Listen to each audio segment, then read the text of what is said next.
शुरुआत करते हैं दोस्तों आज के न्यूज़पेपर की हम एडिटोरियल वाले हिस्से के साथ में। पहला एडिटोरियल आज हम डिस्कस करने वाले हैं इंडिया और यूनाइटेड अरब अमीरात से रिलेटेड। ये आर्टिकल लिखा गया है, दोनों देशों के संबंधों को डिस्कस करने वाला ये आर्टिकल बहुत इम्पोर्टेंट है। ठीक है, जब भी हम इंडिया की फॉरेन पॉलिसी की बात करते हैं, इंडिया के फॉरेन कल्चर की बात करें, फॉरेन रिलेशन की बात करें, तो उस हिसाब से हमारी जो विदेश नीति है वो महत्वपूर्ण हो जाती है। किस प्रकार से इंडिया अन्य कंट्रीज़ के साथ में सहयोग कर रहा है, बढ़ावा दे रहा है, कोऑपरेशन कर रहा है हर सेक्टर में, उसके ऊपर फोकस करना बहुत ज़रूरी है। तो आज का जो एडिटोरियल रहेगा भारत और यूनाइटेड अरब अमीरात के कोऑपरेशन के बीच में, दोनों के बीच में कोऑपरेशन को बताता है। कैसे करके दोनों यदि कोऑपरेट करते हैं तो जो रीजनल फूड सिक्योरिटी है उसको हम सुधार सकते हैं या फिर उसमें हम सुधार ला सकते हैं। यूनाइटेड अरब अमीरात जिसकी जो food security has been built on imports from global market. United अमीरात ऐसा देश है जो कि ज़्यादातर अपना जो खाद्यान्न है ग्लोबल मार्केट से ख़रीदता है। आज के टाइम में वो फोकस कर रहा है twin objective of food access को। इसके साथ साथ में readiness to comfort supply chain crisis, मतलब कभी ऐसा ना हो कि कोई क्राइसिस आया तो उसको अन्न की सप्लाई बंद हो गई।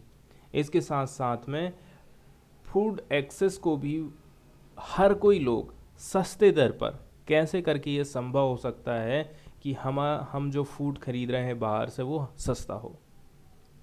इंडिया ये विश्व का सेकंड लार्जेस्ट फूड प्रोड्यूसर माना जाता है। ये एक इसेंशियल पार्टनर है यूएई के इस एम्बिशन में, क्योंकि यूएई चाहता है कि हम हमारी फूड सिक्योरिटी को मजबूत करें। तो जो India UAE food security partnership है stands to benefits from multiple point of convergence. यहाँ पर हमको बहुत सारे पॉइंट पर फ़ायदा मिलने वाला है, ऐसा यूनाइटेड अरब अमीरात की तरफ से कहा जाता है। बहुत सारी कैपेबिलिटीज़ हैं लेकिन हमको उसका फ़ायदा उठाना पड़ेगा। India has built its status as a global agri export powerhouse। India ने अपने आप को उस स्टेटस पर पहुंचा दिया है जिसको हम कह सकते हैं कि इंडिया एक global agree export power house बन गया है। ठीक है, इंडिया अपने लैंड का इस्तेमाल करता है, ठीक है, और ऐसे इस्तेमाल करता है कि क्लाइमेट से वो लड़ सके। And a large and growing food production and processing sector. हमारा फूड प्रोडक्शन सेक्टर ग्रो हो रहा है, इसके अलावा हमारा जो प्रोसेसिंग का सेक्टर है वो भी ग्रो कर रहा है। ठीक है, फूड प्रोसेसिंग नॉर्मली जब आप गेहूं का उत्पादन कर रहे हैं और गेहूं को बेच दे रहे हैं, ठीक है, एक चीज़ ये हो गई। वहीं एक किसान ऐसा है जो क्या काम करता है, गेहूं उगाता है, गेहूं उगाने के बाद आटा बना करके बेचता है। तो गेहूं का दाम और आटे के दाम में कितना अंतर है आप ये समझ सकते हैं। मतलब कि हमारा जो प्रोसेसिंग सेक्टर है इसी को फूड प्रोसेसिंग बोलते हैं। जब आप किसी भी चीज़ में वैल्यू एडिशन कर देते हैं तो वो फूड प्रोसेसिंग के अंतर्गत आ जाती है। तो हमारा जो फूड प्रोसेसिंग सेक्टर है वो भी ग्रो कर रहा है। इसके साथ साथ में कई सारी जो ग्लोबल मार्केट्स हैं with its diversified agri produce. इन ग्लोबल मार्केट तो है ही, इसके साथ साथ में हमारे जो एग्रीकल्चर के प्रोड्यूस हैं, एग्रीकल्चर के उत्पाद हैं, उनमें विविधता है। इंडिया ने रिसेंट के साल में ही काम किया है as a humanitarian provider of food, किनको, डेवलपिंग कंट्रीज़ को, जिससे ये पता चलता है कि कितना ज़्यादा अवेयर है India advancing regional and global food security में। चाहे वो कोविड-19 का टाइम हो, चाहे अफ़गानिस्तान में जब तालिबान का राज आया उस समय में गेहूं वगैरह पहुंचाने की बात हो, या फिर यूक्रेन की क्राइसिस के टाइम में हमने उस टाइम में भी गेहूं का एक्सपोर्ट किया। इसका मतलब ये हो गया है कि इंडिया रीजनल और ग्लोबल फूड सिक्योरिटी में पार्टिसिपेट कर रहा है। इसके साथ साथ में India has also made major budgetary outlays. India अपने बजट में काफ़ी सारा पैसा खर्चा कर रहा है, कैसे करके हम हमारे देश में फूड पार्क स्थापित कर सकते हैं। इसके अलावा जोर दिया जाता है मॉडर्न सप्लाई चेन मैनेजमेंट में, जो कि फैले हुए हैं फार्म गेट से लेकर के रिटेल आउटलेट तक। किसानों के खेतों से लेकर के रिटेल आउटलेट तक हमको सप्लाई चेन मैनेजमेंट देखने को मिलती है। ये जो इन्वेस्टमेंट है ये कॉम्प्लीमेंटेड किए गए हैं, कैसे करके इंडिया ने अपने आप को, अपने फूड सेक्टर को कैसा किया। इसका जो फूड सेक्टर है बायलैटरल ट्रेड एग्रीमेंट के माध्यम से उसने लाभ कमाना चालू कर दिया। ये रिफ्लेक्ट करता है कंट्री के स्ट्रॉन्ग और सस्टेन्ड इंटेंट को, उद्देश्य को, ठीक है, ताकि हम बन सकें एग्री कैपेबिलिटीज़ वाले देश ग्लोबल फूड मार्केट प्लेस में। वहीं हम पैरेलल की बात करें, India runs the public distribution system. Bharat में पीडीएस प्रणाली चलती है, ठीक है। आप राशन की दुकान जाते हैं और वहाँ पर सस्ती दरों पर अनाज खरीदते हैं। यहाँ तक कि कुछ जो अति गरीबी वाले लोग हैं, गरीबी रेखा से नीचे वाले लोग हैं, उनको सरकार मुफ्त में भी अन्न प्रोवाइड करती है। ये विश्व की सबसे बड़ी फूड सब्सिडी प्रोग्राम है, जहां पर प्रोवाइड किया जाता है लगभग 800 मिलियन सिटीजन को सब्सिडाइज ग्रेन्स, मतलब कम कीमत पर ग्रेन अवेलेबल कराया जाता है, providing it's people with the reassurance of daily affordable meals. सरकार ने क्या काम करी है, जो डेली है अफोर्डेबल, डेली तो डेली अवेलेबल हो ही, इसके साथ साथ में हम जो खाना खा रहे हैं वो सस्ता हो, हम उसको खरीद पाएँ। इसके बराबरी से ही हम ये प्रशंसा कर सकते हैं इंडिया के प्राइम मिनिस्टर की over reaching scheme for holistic nutrition, जिसको पोषण अभियान बोलते हैं। ये विश्व का सबसे बड़ा लार्जेस्ट न्यूट्रिशन प्रोग्राम माना जाता है बच्चों के लिए और महिलाओं के लिए। As a part of its G20 presidency, अब चूँकि भारत G20 की प्रेसिडेंसी कर रहा है, इंडिया प्रमोट कर रहा है consumption and farming of millet को। हमारे देश में मिलेट को बढ़ावा दिया जा रहा है। Nutritious, drought resistant, sustainable crops that demonstrate resilience focus that India offer to the global food security dialogue। तो मिलेट के ऊपर हम फोकस इसलिए कर रहे हैं क्योंकि इसमें पोषक तत्व बहुत ज़्यादा पाए जाते हैं। इसके साथ साथ में सूखे वाले जगह में भी हम इसका उत्पादन कर सकते हैं, सस्टेनेबल कृषि हो सकती है। इसीलिए इंडिया ने क्या काम किया था, फूड सिक्योरिटी डायलॉग में इसका उल्लेख किया था। वहीं हम फूड सिक्योरिटी के हिसाब से बात करें,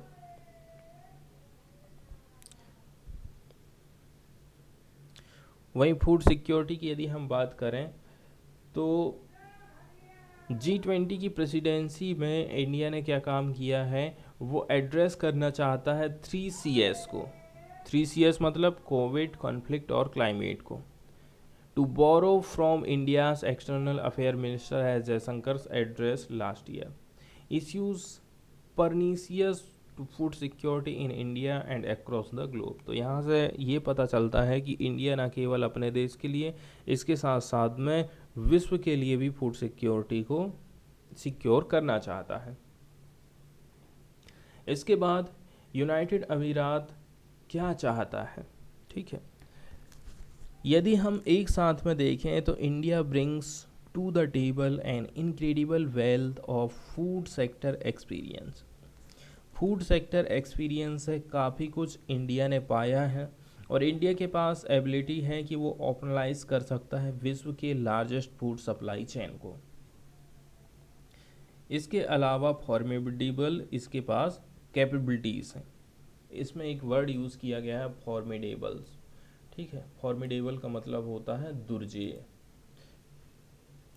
वहीं यदि हम इंग्लिश में इसका मीनिंग देखें तो, चलो इसमें नहीं दिखा रहा है, फॉर्मिडेबल का मतलब होता है दुर्जेय, जिससे कोई जीता नहीं जा सकता है।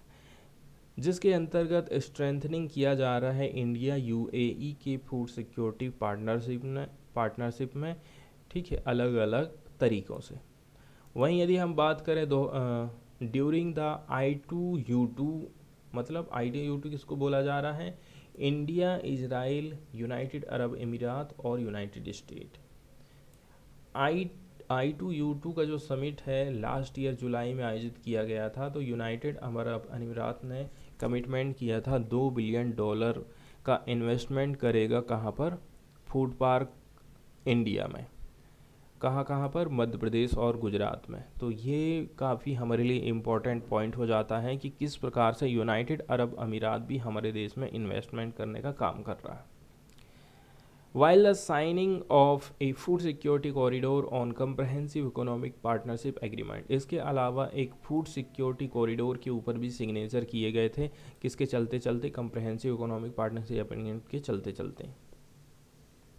यहाँ पर logistic partner DP world, logistic partner कौन है? DP world has taken forward India's envisioned presence on global food value chain beyond the UAE। न केवल UAE के साथ बल्कि विश्व के किसी भी कंट्री के साथ में हम ग्लोबल फूड वैल्यू चेन में पार्टिसिपेट करना चाहते हैं। अब जिस कॉरिडोर की यहाँ पर बात करी जा रही है, ये कॉरिडोर क्यों बनाया गया है? इस कॉरिडोर के पास कैपेसिटी है fully potentially commence a route for foods made and processed in India। हमारे देश में जो फूड तैयार किया जा रहा है, जिसकी प्रोसेसिंग करी जा रही है, उसके लिए रूट तैयार किया जा रहा है। Beginning their outbound journey on the Indian coast of Arabian सागर। तो इसको हम कहाँ से भेज सकते हैं? इंडियन कोस्ट ऑफ अरेबियन सागर से माल की सप्लाई करेंगे, पासिंग थ्रू द UAE। और ये कहाँ से गुजर सकते हैं? UAE से गुजर सकते हैं। इसके साथ साथ में मेजर जो इंटरनेशनल मार्केट हैं वहाँ तक ये जोड़ने का काम करेगा कॉरिडोर। इसकी इतनी योग्यता है कि ये इस्टेब्लिश कर सकता है high volume trade of foods को। इसके अलावा ये जो कॉरिडोर है stand to emerge as world class template of successful agri trade for India. तो विश्व लेवल पर वर्ल्ड क्लास टेम्पलेट या तैयार किया जा रहा है एग्री ट्रेड के मामले में इंडिया में। While also unlocking greater productivity efficiency growth for its million of worker and employees. इसके साथ साथ में ये प्रोजेक्ट के काम करेगा, प्रोडक्टिविटी को बढ़ावा देगा, दक्षता बढ़ाएगा। इसके अलावा हमारे जो वर्कर हैं और जो एम्प्लॉयज़ हैं उनमें भी हमें ग्रोथ देखने को मिलेगी। UAE के लिए बात करें तो इसके जो फ़ायदे हैं वो मेंटेनिंग से भी ऊपर हैं। And diversifying its food reserve. क्या क्या कर सकते हैं? हम मेंटेन करके रख सकते हैं हमारे फूड रिजर्व को, डाइवर्सिफाई कर सकते हैं हमारे फूड रिजर्व को। ट्रेड लिंकेज बढ़ेगा, ठीक है, ताकि हम जो है स्ट्रेटेजिकली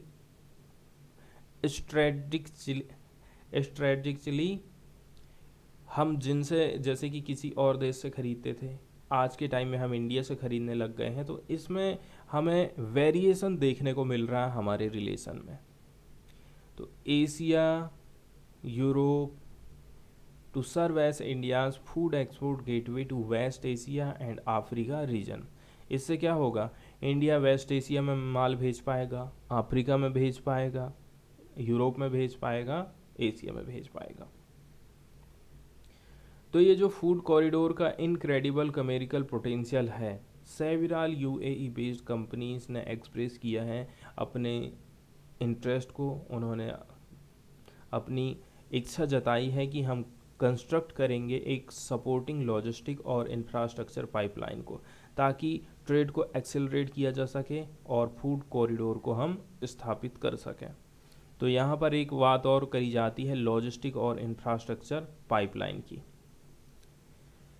आगे फिर दुबई मल्टी कमोडिटीज़ सेंटर की बात करें तो ये UAE का लार्जेस्ट फ्री ट्रेड जोन माना जाता है, जिसको लॉन्च किया गया था एग्री ओटा एक agri trading and commodity platform है ताकि लिंक कर सकें हम इंडियन फार्मर्स को किसके साथ में, फूड कंपनीज के साथ में, यूएई। भारत के किसानों को जोड़ा जा रहा है यूएई की कंपनियों के साथ में। एग्रीओटा देता है million of Indian farmers the opportunity to directly reach out to the entirety of UAE's food ecosystem। भारत के किसान डायरेक्टली जुड़ सकते हैं किससे, यूएई के फूड इकोसिस्टम से, प्रोसेसिंग कंपनीज से, यहाँ के ट्रेडर से, होलसेलर से, and stock their products in Emirati store. अब यहाँ का जो किसान है अपने गेहूं के स्टोरेज कहाँ कर सकता है, यूनाइटेड अरब अमीरात में कर सकता है। इस इनिशिएटिव के अलावा यदि हम बात करें, एक यूएई बेस्ड एंटिटी का कंसोर्टियम है, ये इन्वेस्ट कर रहा है लगभग $7 बिलियन कहाँ, मेगा फूड पार्क्स में, कॉन्ट्रैक्ट फार्मिंग में, इसके अलावा sourcing of agro commodities in India. इस इनिशिएटिव में इंक्लूड रहेगा mega food park, logistic and warehouse hub and fruit and vegetable hub. इसके बाद अगला जो एडिटोरियल है वो देखने वाले हम कास्ट सेंसस से रिलेटेड। जाति पर आधारित जनगणना हमारे देश में अभी हुई नहीं है, लेकिन सरकार जैसे कि विपक्ष की जो पार्टियां हैं या फिर कई स्टेट ऐसे हैं जहां पर कांग्रेस की गवर्नमेंट है, तो वो गवर्नमेंट फोकस कर रही है कि कास्ट पर आधारित सेंसस होना चाहिए। कास्ट पर आधारित सेंसस होने से हमें ये चीज़ पता चल जाती है कि कौन कौन सी जातियों को ज़्यादा फ़ायदा मिला सरकार की स्कीम का, कौन सी जाति कितने आगे बढ़ पाई है, एससी एसटी का क्या स्टेटस है, उनको फ़ायदा मिल पा रहा है कि नहीं मिल पा रहा है, सरकार उनके लिए कुछ कर रही है कि नहीं कर रही है, और नहीं कर रही है तो अभी और भी ज़्यादा पैसे एलोकेट करने की ज़रूरत है, रिजर्वेशन कितना और बढ़ाना चाहिए कि घटाना चाहिए। ऐसे बहुत सारी जो चीज़ें हैं कास्ट सेंसस से निकल कर के सामने आ जाती हैं, इसलिए जातिगत आधारित जनगणना का होना बहुत इम्पोर्टेंट हो जाता है। तो कास्ट सेंसस क्यों अनिवार्य है, यहाँ पर एक वर्ड यूज़ किया गया है इम्पेरेटिव। इम्पेरेटिव का मतलब होता है अनिवार्य। Caste census even if morally flawed can help in targeting of quota benefit. Caste census भले ही आप मौखिक ही बोल दो, यदि ऐसा होता है तो इससे जो कोटा बेनिफिट है आप उसकी टारगेटिंग कर सकते हैं। हम देख रहे हैं कि बहुत सारी जो कांग्रेस की पार्टी है वो इस मुद्दे पर जुड़ रही हैं कि हम जो है अपडेट करेंगे कास्ट सेंसस को। इसका मतलब ये है कि बहुत सारी जो पॉलिटिकल अपोजिशन पार्टीज़ हैं उनमें कंसेंसस उत्पन्न हो रही है, सहमति उत्पन्न हो रही है। इस एक्सरसाइज की ज़रूरत क्यों है? कुछ पार्टीज़ हैं जो कि कमिटेड करते हैं रिजर्वेशन को नॉर्दर्न बेल्ट में, जैसे कि एसपी और RJD particularly have made this demand as a reaction to the expansion of reservation benefit to economically weaker section among forward castes using income criteria. The Congress pivot toward supporting this stem from the party's new political emphasis on expanding its support caste base. Northern belt, north वाले state की बात करें जहां पर कुछ पार्टियां जैसे कि एसपी और आरजेडी पार्टिकुलरली ये चीज़ें डिमांड क्यों कर रही हैं? कुल मिलाकर के ये एक रिएक्शन है। रिएक्शन है किसका? केंद्र सरकार ने क्या काम कर दी थी, जो जनरल कैटेगरी के लोग हैं उनके लिए रिजर्वेशन लेकर के आ गई थी। मंडल कमीशन की जो रिपोर्ट है 1980 की, जो कि आधारित थी कास्ट सेंसस डाटा ऑफ 1931 का कास्ट सेंसस डाटा आया था, इस पर ये आधारित रिपोर्ट थी जिसको हम मंडल कमीशन की रिपोर्ट बोलते हैं 1980 की। Still remaining the basis of identifying backwardness, लेकिन यहाँ पर बैकवर्डनेस को आइडेंटिफाई नहीं किया गया है। Determining the extent of reservation to OBCs, और इसमें कहा गया था कि रिजर्वेशन को ओबीसी तक पहुंचाया जाना चाहिए। The need for a comprehensive census, इसके अलावा कम्प्रहेंसिव सेंसस की ज़रूरत है जो कि प्रोवाइड करे डाटा टू सपोर्ट और इवैल्यूएट एग्जिस्टिंग रिजर्वेशन कोटास। आज के टाइम में कोटा जो दिया जा रहा है, रिजर्वेशन तो दिया जा रहा है, उसको उसके लिए डेटा प्रोवाइड किया जाए, या फिर करंट में जो रिजर्वेशन चल रहा है उसका वैल्यूएशन हो कि सही है कि नहीं है और क्या क्या किया जाना चाहिए। इस प्रकार का जो डिलीगेंट एक्सरसाइज है would also serve as a legal imperative. यदि आप कास्ट आधारित सेंसस करते हैं तो इसको आप लीगल इम्पेरेटिव मान सकते हैं, जिसके चलते गवर्नमेंट क्या काम करेगी, government to answer the supreme court's call for quantifiable data. Supreme court कहता है कि हमें क्वांटिफिएबल डाटा चाहिए, तो इस प्रकार से सरकार सुप्रीम कोर्ट का भी जवाब दे सकती है। हमने यहाँ पर एक क्वांटिफिएबल डाटा के बारे में वर्ड सुना। क्वांटिफिएबल वर्ड जो है क्वांटिटी से मिलकर के बना है। क्वांटिटी का मतलब होता है मात्रा, तो मात्रात्मक डेटा प्रोवाइड किया जाना है सुप्रीम कोर्ट को, तो वो कैसे करके दिया जाएगा, इसके लिए भी हमें कास्ट सेंसस करने की ज़रूरत है। लेकिन ये जो काउंटिंग है बहुत ज़्यादा आसान होने वाली नहीं है, ठीक है। यहाँ एक वर्ड यूज़ किया गया है इनहेरेंट। इनहेरेंट का मतलब होता है अंतर्निहित। An inherent weakness is evident in how the government described the socio economic. Socio economic को आप कैसे करके परिभाषित करते हैं एंड कास्ट सेंसस इन 2011, क्योंकि ये चीज़ हम देख ही चुके हैं कि 2011 में क्या हुआ था। As being riddled with informative that made the data collected unusable, यहाँ जो डाटा कलेक्ट किया गया था वो कोई भी काम नहीं आया था। Data here recorded 46 lakh different castes, यहाँ पर 46 लाख अलग अलग जातियों को रिकॉर्ड किया गया था। इसमें सब कास्ट भी है या फिर सरनेम भी है। विच रिक्वायर्ड एडिक्वेट पार्सिंग,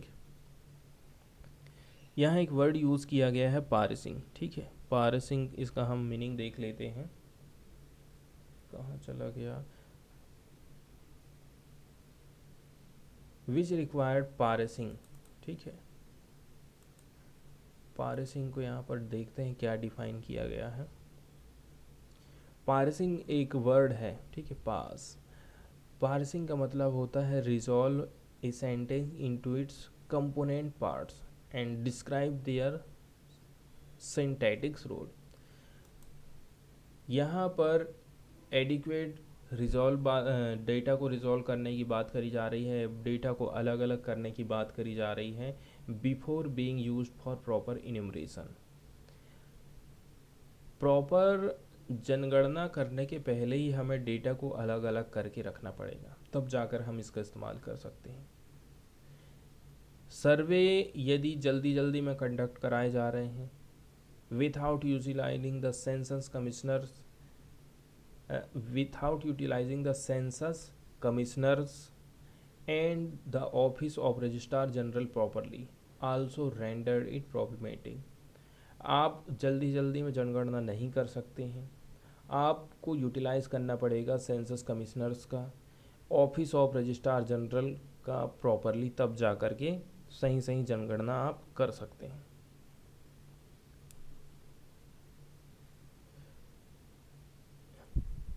आगे बताया जाता है कि और भी अधिक हम बात करें thorough going exercise. Thorough going exercise का मतलब होता है गहन exercise. Would entail an adequate consolidation of caste subcaste names into social group based on synonymity and equivalence of the self-identified group name revealed by respondent in the census।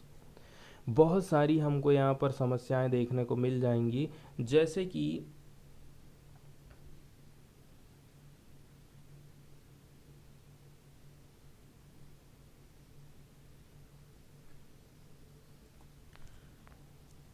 देखिए यहाँ पर कहा जाता है कि बहुत सारे लोग ऐसे भी होंगे अलग अलग कास्ट वाले जो अपनी जाति को बताएंगे और जिसमें हमें समानता टाइप की दिखेगी। तो इस प्रकार का डेटा भी हमें इकट्ठा करना है और इसको हमें कास्ट या फिर सब कास्ट में क्या काम करना है, देखना है कि ये किस के अंतर्गत आ सकता है, कौन सी जाति या फिर उपजाति के अंतर्गत इनको हमें रखना है। एंड इक्विलेंस, इक्विलेंस का मतलब होता है समानता of the self identified group names revealed bye respondent in the census. इसके साथ साथ में जो सेल्फ आइडेंटिफाई ग्रुप के कुछ नाम हैं इनका भी हमें पता लगने वाला है इस सेंसस के माध्यम से। तो ये जो ग्रुप हैं, marking these groups against the OBC SC ST list for each state would build a useful database. इनको आप SC ST OBC के अगेंस्ट में चिन्हित करके रखिए, ये काफ़ी यूजफुल डाटाबेस हमारे लिए होने वाला है।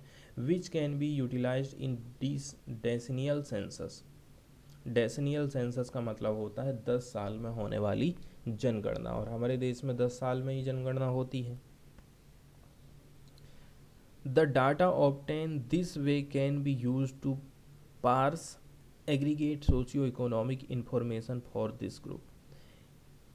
सोशियो इकोनॉमिक क्या इनकी कंडीशन है, इसके बारे में हमें बहुत सारी जानकारी मिल सकती है।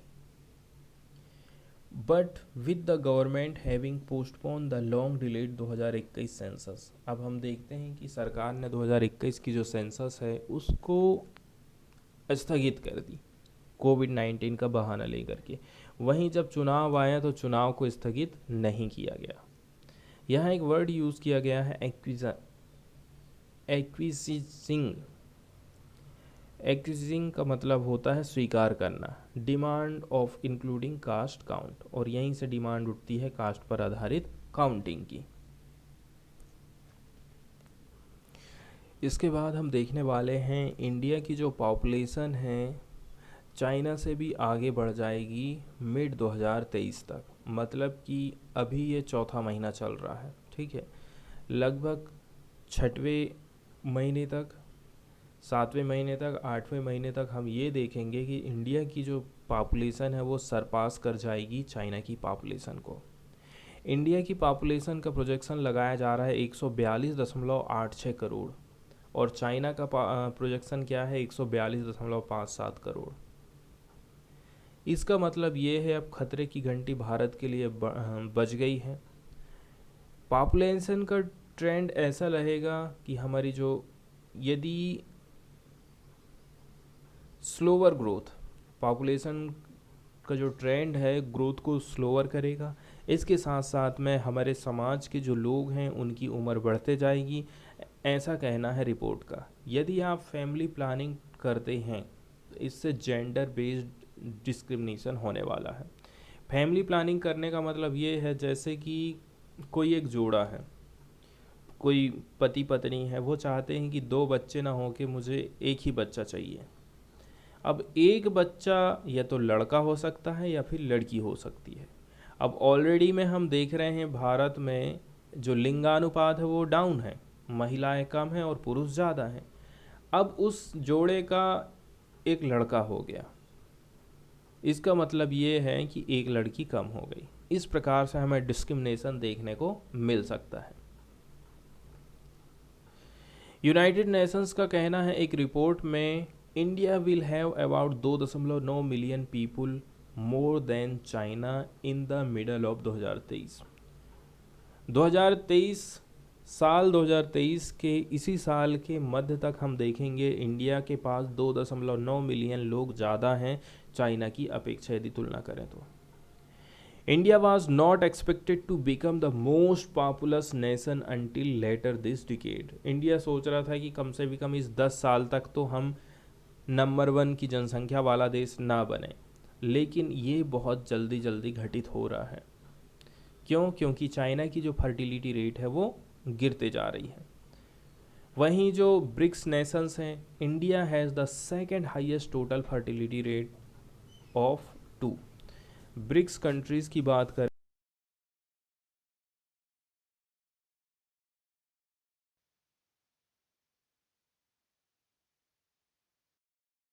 1.2 है। टोटल पॉपुलेशन की बात यहाँ पर बताई जाती है, साउथ अफ्रीका, रसिया, ब्राज़ील, चाइना है। इंडिया का पार्टिसिपेशन कितना होने वाला है, मिलियन में देखें तो 1428.6 मिलियन। चाइना है 1425.7 मिलियन।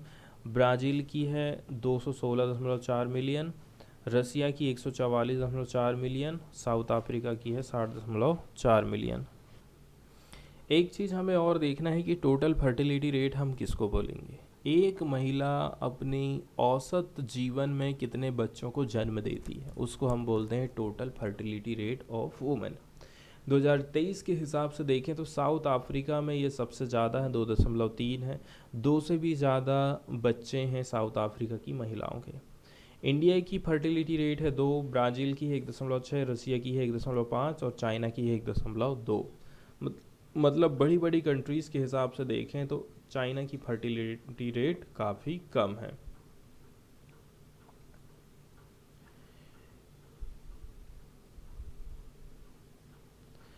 अमेरिका की बात करें तो इसकी जो पोजीशन है वो 3rd नंबर पर आती है, जिसकी एस्टिमेशन पॉपुलेशन बताया जा रहा 34 crore. The data by the state of world population report 2023। तो ये वर्ल्ड पॉपुलेशन रिपोर्ट 2023 है। ये है यूएन पॉपुलेशन फंड, जिसको शॉर्टकट में UNFPA बोलते हैं, इससे ये पता चला है। तो जो विश्व की पॉपुलेशन है वो लगभग 800 करोड़ हो गई थी कब, मिड नवंबर 2022 में।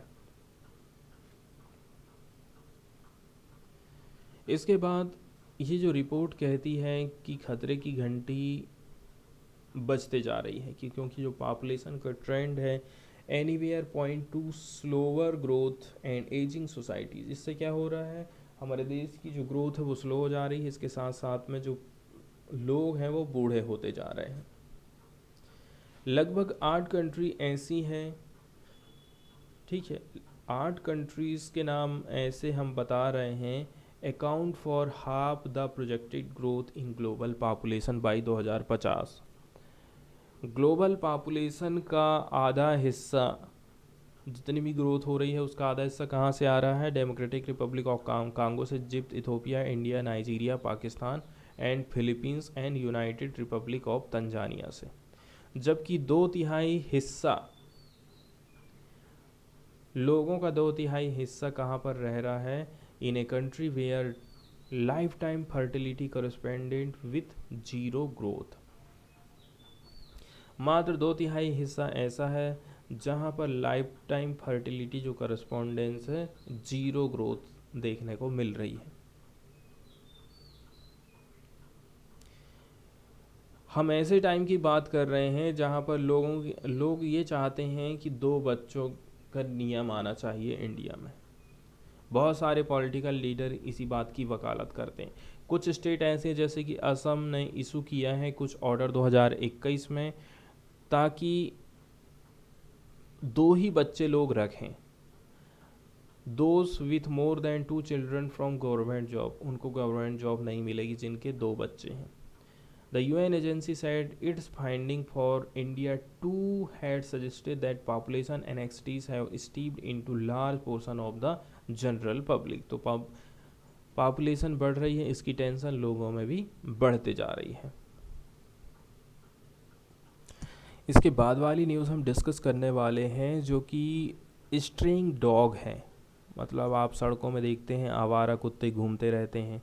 इनकी जनसंख्या को कंट्रोल करने के लिए राज्यों के द्वारा जो मेथड अपनाई जा रही है वो गलत है, वो काफ़ी ज़्यादा क्रूएल्टी प्रदर्शित करती है। और सरकार का कहना है कि देखिए, केंद्र सरकार ने स्टेट को कहा है कि हमने अभी जो नए रूल्स लेकर के आए हैं उन्हीं रूल्स के माध्यम से आप जो स्ट्रे डॉग हैं उनकी संख्या को कम करिए।